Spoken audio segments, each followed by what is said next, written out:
Welcome to Gayatri competitive academy. ఈరోజు అత్యంత ముఖ్యమైన 10వ తరగతి తర్వాత మా అబ్బాయిని ఏం చదివించాలి, మా అమ్మాయిని ఏం చదివించాలి, 10వ తరగతి తర్వాత ఏ విధంగా ఏ కోర్సెస్ చదివితే మంచిది అనేది చాలామంది నన్ను అడిగే ప్రశ్న.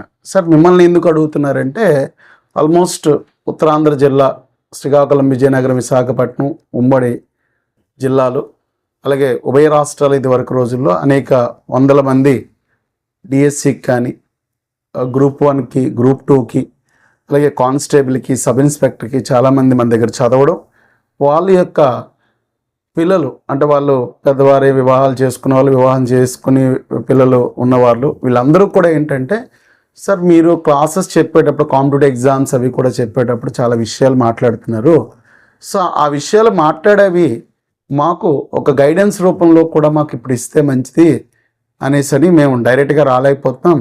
కొన్ని కౌన్సిలింగ్ సెషన్స్ అలాగే గైడెన్స్ గురించి కొన్ని వీడియోస్ మాకు పెడితే చాలా మంచిది సార్ అని అడిగితే నేను ఈ యొక్క వీడియోస్ స్టార్ట్ చేయడం జరుగుతుంది. అంటే మన Gayatri competitive academy civil service foundation group 1 group 2 DSC constable central government state government జాబ్స్కి కోచింగ్ ఇచ్చే ప్రాసెస్లో సబ్జెక్ట్ చెప్తాం. అయితే ఇది ఒక డిఫరెంట్గా ఏంటంటే కనుక అసలు బేసిక్గా మనకి చిన్న పిల్లల దగ్గర నుంచి అంటే ముఖ్యంగా కాంపిటేటివ్ ఎరాకు వచ్చాడు అంటే కనుక 10వ తరగతి దాటిన తర్వాత నుంచి పోటీ పరీక్షల్లోకి ఎంటర్ అవుతాడు. 10వ తరగతి నుంచి పోటీ పరీక్షల్లోకి ఎంటర్ అయ్యేటప్పటికి తల్లిదండ్రులకి అటు విద్యార్థికి లేదా విద్యార్థి చుట్టుపక్కల ఉన్న పర్యావరణ అంశాలు ఇవన్నీ కూడా చాలా ప్రశ్నలు లేవదీస్తాయి. ఆ ప్రశ్నలకి కొన్ని సమాధానంగా మనం ఈ యొక్క కార్యక్రమాన్ని ఈ యొక్క వీడియోని మనం చేయడం జరుగుతుంది. దీని మీద మా విద్యార్థులు మళ్ళీ లైవ్ సెషన్ ఒకటి డైరెక్ట్గా క్వశ్చనర్ అవి కూడా నన్ను అడుగుతానని చెప్పారు. అయితే నేను ఇక్కడ చాలా సింపుల్గా ముఖ్యంగా చెప్పే విషయం ఏంటంటే 10వ తరగతి తర్వాత ఏం చదవాలి, ఏం చెయ్యాలి, మా అబ్బాయిని ఏం చెయ్యాలి, అసలు ఏం చదివిస్తే మంచిది 10th అయిపోయిన తర్వాత, సో ఏ కోర్స్ వైపు పంపిస్తే మంచిది, అసలు పిల్లలు వాళ్ళ ఇష్టాన్ని తీసుకోవాలా మా ఇష్టాన్ని తీసుకోవాల్సి ఉంటుందా, అయితే ఆ ఇష్టాల్లో ఏ అంశానికి రేపు భవిష్యత్తు ఉంటుంది భవిష్యత్తు ఉండదు, సో అసలు చదివించే ఇప్పుడు వరకు చదివిన చదువు ఏ విధంగా మనం పటిష్టం చేయవలసి ఉంటుంది, ఇక భవిష్యత్తులో 10th తర్వాత వచ్చే సో మనకి జాబ్ ఓరియంటెడ్ కానీ అకాడమిక్ లైన్ కానీ ఎలా ఉంటుంది, ఆ కోర్సెస్ ఏంటనేది నన్ను చాలామంది అడగడంతో నేను ఒక చిన్న ఈ వీడియోని మీకు ఏంటంటే పెట్టడం జరుగుతుందండి. రైట్, సో 10వ తరగతి తర్వాత ఏం చేయాలనే దాంట్లో మొదటిగా ఏంటంటే కనుక మొట్టమొదటి విద్యార్థి ఇష్టం తెలుసుకోవాలి. స్టూడెంట్కి ఏది ఇష్టం, ఓకే, సో స్టూడెంట్ ఇష్టం అంటే నేను ఇక్కడ 5 ఇంపార్టెంట్ ఫార్ములా పాయింట్స్ చెప్తానండి. విద్యార్థికి ఏది ఇష్టమో తెలుసుకోవాలి మొదటిగా. ఇక రెండో అత్యంత ముఖ్యమైనది ఏంటంటే విద్యార్థి ఏ సబ్జెక్ట్ ఇష్టపడుతున్నాడో తెలుసుకోవాలి. నెక్స్ట్ విద్యార్థి ఇష్టంతో పాటు తల్లిదండ్రులకి సంబంధించిన ఇష్టం ఏంటి, ఏ కోర్స్ అయితే బాగుంటుందో వాళ్ళకు ఒక ఒపీనియను ఆలోచన ఉంటుంది.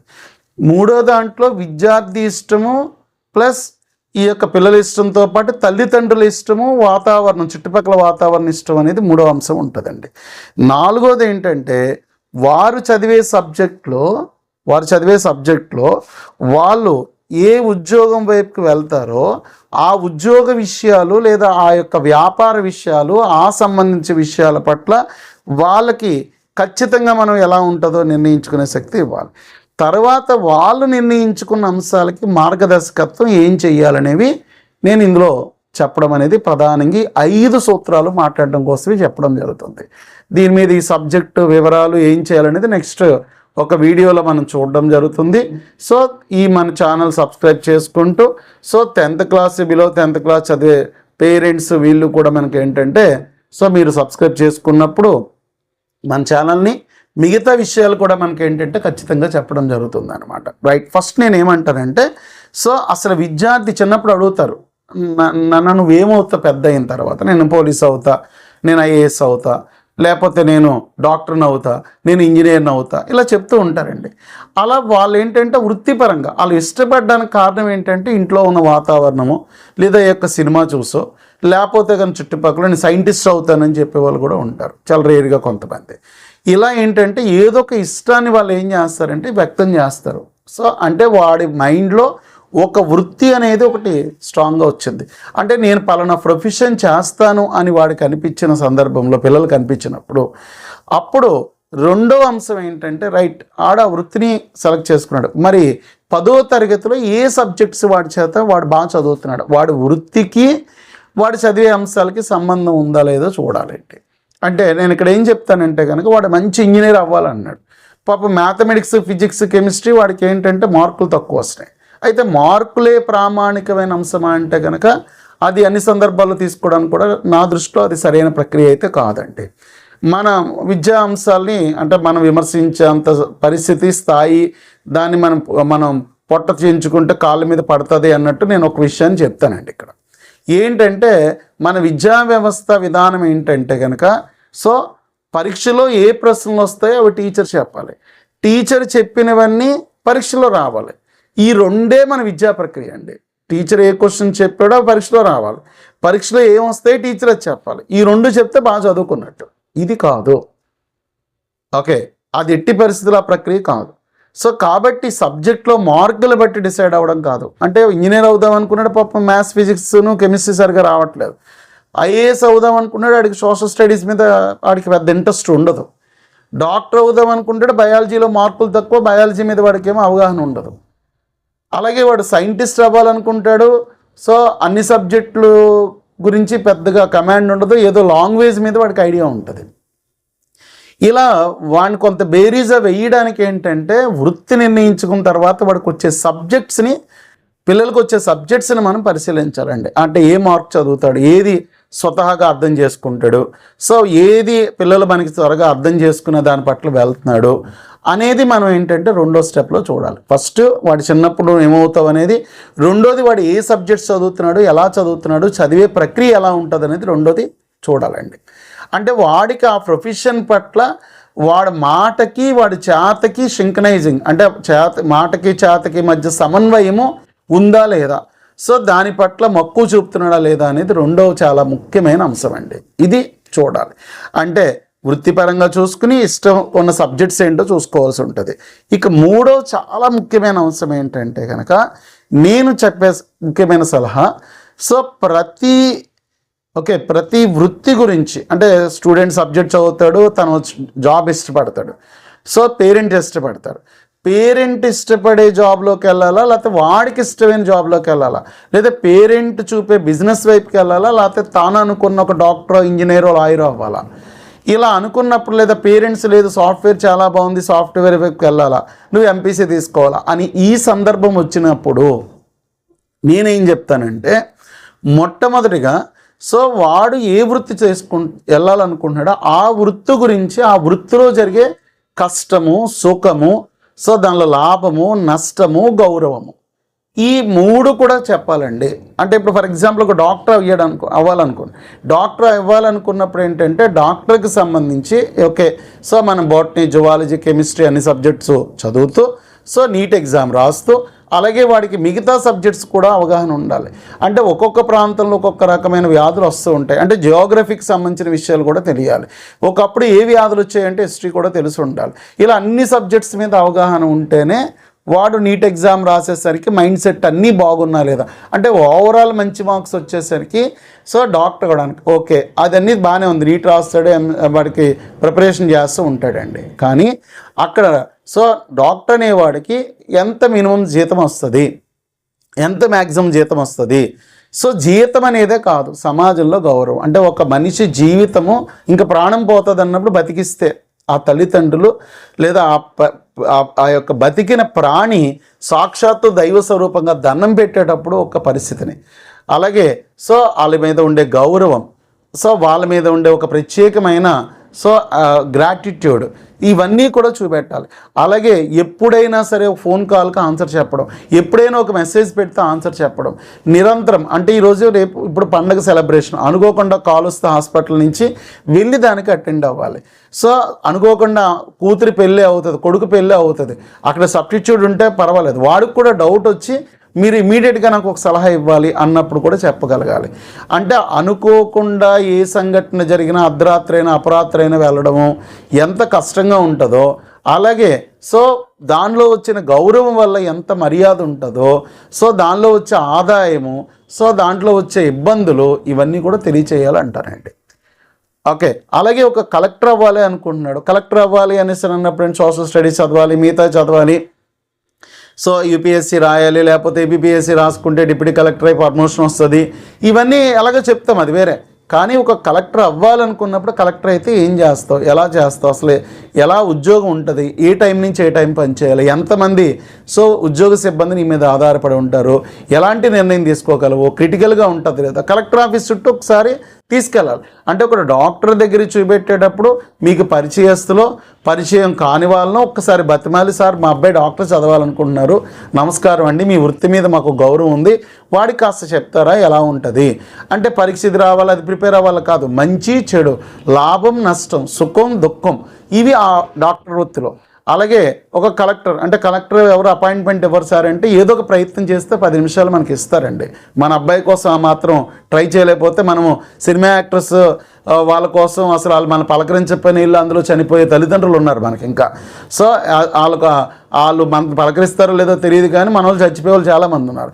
కాబట్టి కలెక్టర్ గారు ఒక 5 నిమిషాలు మా అబ్బాయి కలెక్టర్ అవ్వాలనుకుంటున్నారు మీరు మాట్లాడతారా అని ఒక 6 నెలలు ట్రై చేస్తే ఏదో రోజు ఏ కలెక్టర్ గారైనా నాకు తెలిసి అవకాశం ఇస్తారండి.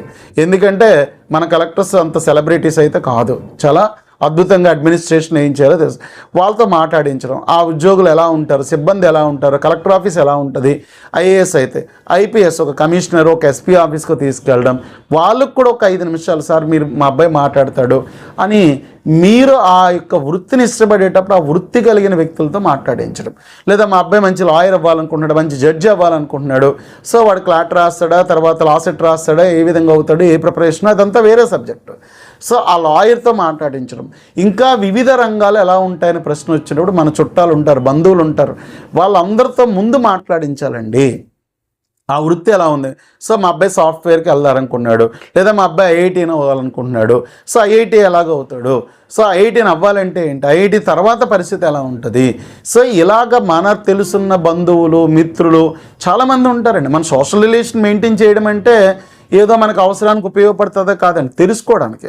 ఒక వ్యక్తికి కొన్ని విషయాలు చాలా అవగాహన ఉంటుంది. ఇప్పుడు ఇంజనీరింగ్ సబ్జెక్ట్ ఉంది, ఇంజనీరింగ్ సబ్జెక్ట్లో నాకు అవగాహన లేకపోతే నా మిత్రుడు సో ఉంటారు, నా మిత్రుడు తమ్ముడు ఉంటాడు, వాడిని అడుగుతాను నేను.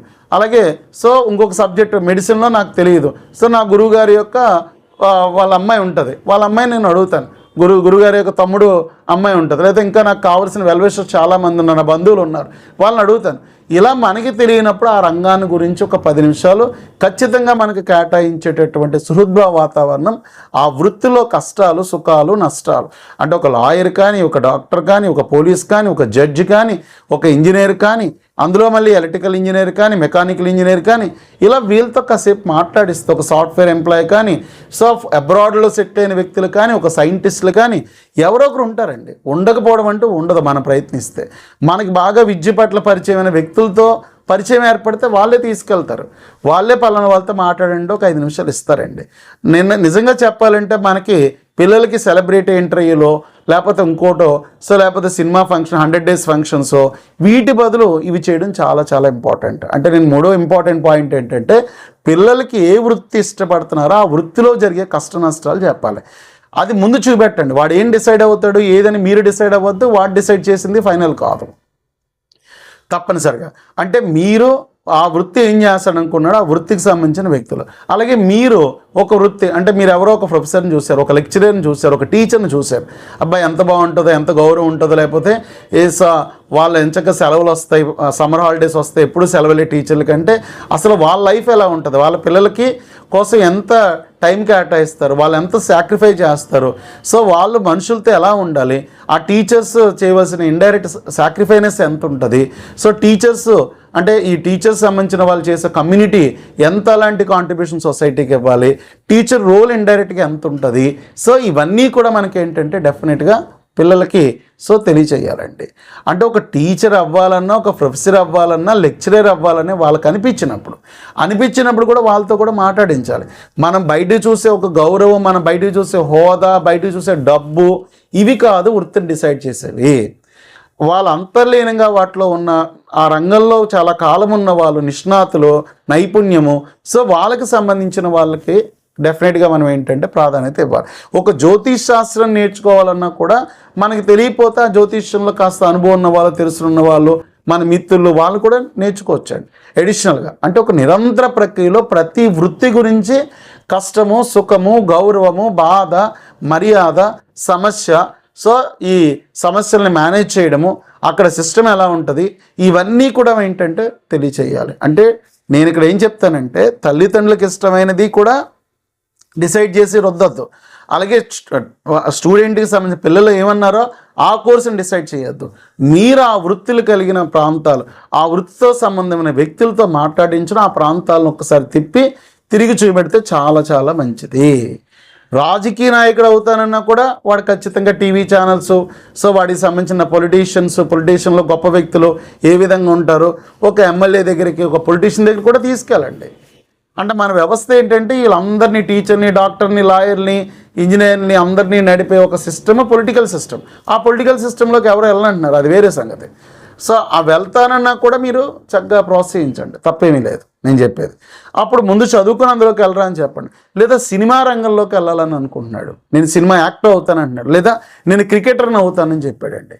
సో వీలైనప్పుడు ఆ క్రికెట్కి సంబంధించిన గ్రౌండ్, క్రికెట్లో ఎంతసేపు కష్టపడాలి, అక్కడ ఉన్న కోచ్లు, సో ఎన్ని రోజులు పడుతుంది, లైఫ్లో సెటిల్ అవడం ఎలాగ, ఎర్నింగ్ ఎలాగొస్తుంది తీసుకెళ్ళండి, చూపెట్టండి. అలాగే సినిమా యాక్టర్లు వీలైతే ఏదో ఒక చిన్న క్యారెక్టర్ అయినా సరే ఉన్న వ్యక్తుల దగ్గర తీసుకెళ్ళండి సినిమాల్లో. ఆ వ్యక్తితో మాట్లాడించండి, అసలు ఆ రంగం ఎలా ఉంటుంది, ఏ విధంగా ఉంటుంది.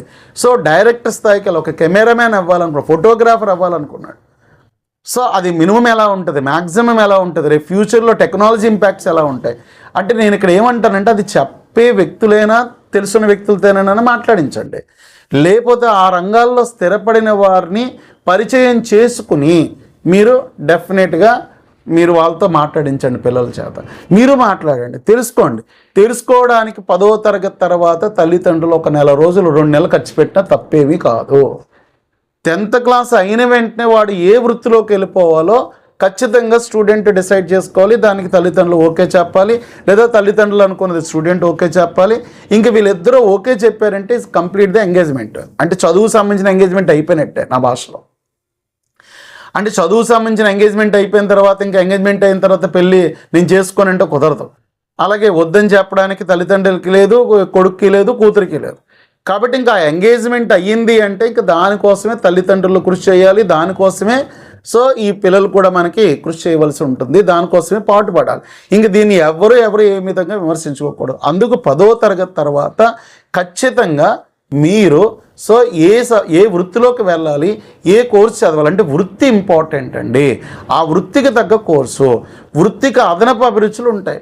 అదనపు అభిరుచులు అంటే ఒక మంచి ఇంజనీర్ ఉంటాడు, వాడికి మంచి పాటలు రాయడం ఇష్టం, పాటలు పాడడం ఇష్టం, దట్ ఈజ్ అడిషనల్.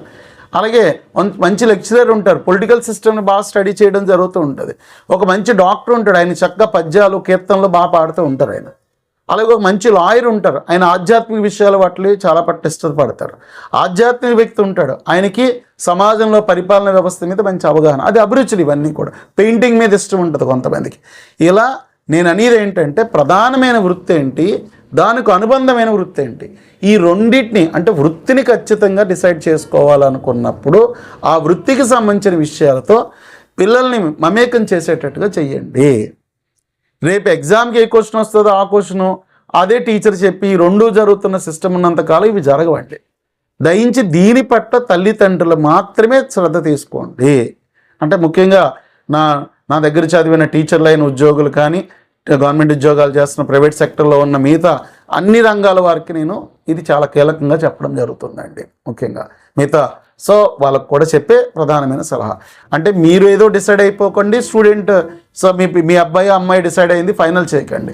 అసలు ఆ వృత్తి కష్టాలు, నష్టాలు, బాధలు అనే విషయాలు నేర్పిన తర్వాత అప్పుడు సరైన మార్గదర్శకత్వము, కౌన్సిలింగ్ ఇచ్చి సో ఫైనల్ మనం ఏంటంటే కనుక సో అప్పుడు వాళ్ళకి సరైన దారిలో పెట్టే అవకాశాలు ఏర్పడడం జరుగుతుంది. ఓకే, ఇక 10వ తరగతి తర్వాత వాళ్ళు వృత్తి డిసైడ్ అయిపోయిన తర్వాత వాళ్ళు ఏ సబ్జెక్టులు చదవాలి, ఆ సబ్జెక్ట్ ఎలా ఉపయోగపడుతుంది, ఆ సబ్జెక్ట్స్ ఉపయోగించే పద్ధతిని మనం ఏ విధంగా వాళ్ళకి చూపెట్టవలసి ఉంటుంది. సో అంటే మ్యాథ్స్ సంబంధించిన మ్యాథ్స్, ఫిజిక్స్, కెమిస్ట్రీ అంటే ఐఐటి అంటే మనం ఒక నువ్వు ఎంపీసీ అయితే ఇంజనీర్ అయిపోతావు, బైపీసీ అయితే కనుక నువ్వు డాక్టర్ అయిపోతావు, సో సిఈసీ అయితే నువ్వు ఎంబీఏ మేనేజ్మెంట్లోకి వెళ్ళిపోతావు, హెచ్ఈసీ అయితే నీకు ఉపయోగపడకపోవచ్చు. ఇలా డిసైడ్ చేసేద్దండి దయించి. అసలు ప్రతి దాంట్లో ఏముంటుందో తెలియాలి. ఎంపీసీ స్టూడెంట్కి మిగతా అన్నీ కూడా ఏమేమి గ్రూపులు ఉంటాయో తెలియాలి. అలాగే బైపీసీ స్టూడెంట్ మిగతా గ్రూపులు ఏముంటాయి, మిగతా గ్రూపుల్లో ఏం చదువుతారో కూడా తెలియాలి. వీడికి కూడా ఆ గ్రూపులతో సంబంధం ఉంటుందని తెలియాలి. ఇంజనీర్కి సో లాయర్తో సంబంధం లేదు, లాయర్కి డాక్టర్తో సంబంధం లేదనుకోవడానికి ఏం లేదండి. అది మీకు ఒక అద్భుతమైన సమన్వయము. అది నేను నెక్స్ట్ ఎంట్రీ ఒకటి ఉంది, దాంట్లో మనం మాట్లాడుకుంటాం అనమాట. రైట్. 10వ తరగతి తర్వాత వెళ్ళే మార్గంలో అంటే నేను చెప్పే వాటిలో ఫస్ట్ వారికి ఇష్టమైంది చూడండి, రెండోది మీకు ఇష్టమైంది ఏంటి, వాళ్ళకి ఇష్టమైంది ఏంటో కూడా సో ఇద్దరి మధ్య సమన్వయం చూసుకోండి. దాంట్లో కష్ట సుఖాలు చూడండి. వాళ్ళకి పిల్లలకి వాళ్ళతో ఎవరు ఆ వృత్తుల్లో ఉన్నారో వాళ్ళ చేత మాట్లాడించండి. వాళ్ళు ఏ విధంగా చదవాలి, చదివే సబ్జెక్టు సంబంధించిన విషయాల పట్ల దృష్టి పెట్టించండి. సో ఆ సబ్జెక్ట్ని చదువుకోవడం ఇప్పుడే మొదలుపెట్టి అంటే ఇంటర్మీడియట్ నుంచి మొదలుపెట్టి దాన్ని ఎలా గ్రోత్లో తీసుకొచ్చుకుని వెళ్ళాలో ఒక డిసైడ్మెంట్కి రండి.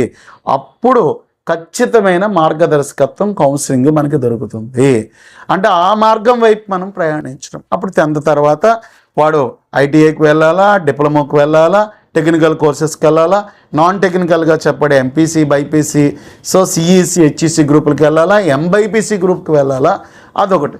లేదు 10వ తరగతి అయిన వెంటనే ఉద్యోగం మీద దృష్టి పెట్టించి ఉద్యోగం మీదే పోస్ట్లో ఉద్యోగం ఏదో ఒకటి వచ్చేయాలా, రైల్వేలో ఉద్యోగం వచ్చేయాలా, ఆర్మీ, నేవీ, ఎయిర్ ఫోర్స్లో 10వ తరగతి క్వాలిఫికేషన్ మీద ఉద్యోగం వచ్చే ప్రయత్నం చేయించాలా. ఇలా చాలా డైమెన్షన్స్ అవి ఉంటాయి, మనం అది తర్వాత మాట్లాడుకుంటాం. రైట్.